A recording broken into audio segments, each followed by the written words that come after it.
to present you the first chapter of the program Waste Management at Microsoft 365 Business Central. In this chapter, we will begin to see what master data is like.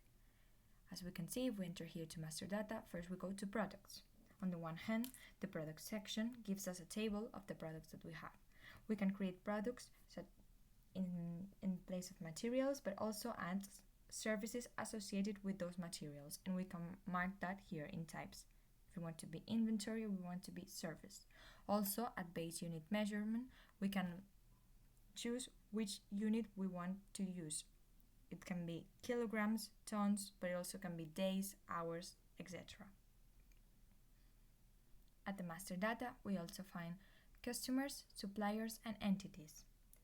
Entities serve to save the connection with SDR. As we can see, if we create a new one, we can also mark which entity type are we interested in: manager, producer, driver, agent, notifier.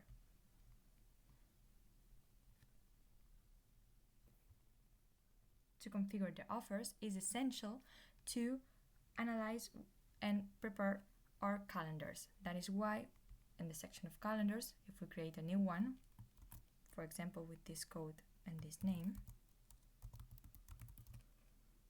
and then we go to actions and settings, we can choose, for example, weekly routine. The day we want to be Thursday, and we mark the service section. Then in here we have, as we can see, Thursday.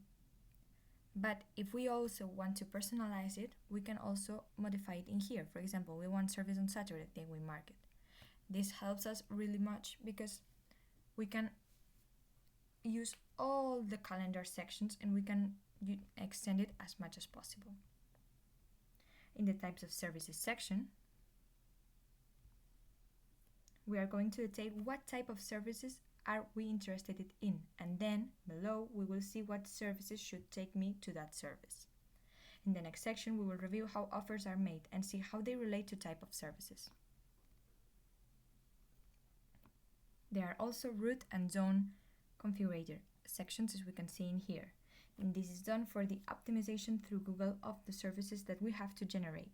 There are many ways to configure it, and each client adapts to their way of working, optimizes routes, services, generates offers. These optimizers are all customized. The operation is as follows. An area is assigned to the zip code in such a way that when I activate the service, it tells me which area it belongs to. We give Google the positions to remain to be sorted, and it returns them in order. We also have the acceptance form and the prior notification section in this master data menu. Thank you very much for your attention. To continue learning, please click to the chapter 2.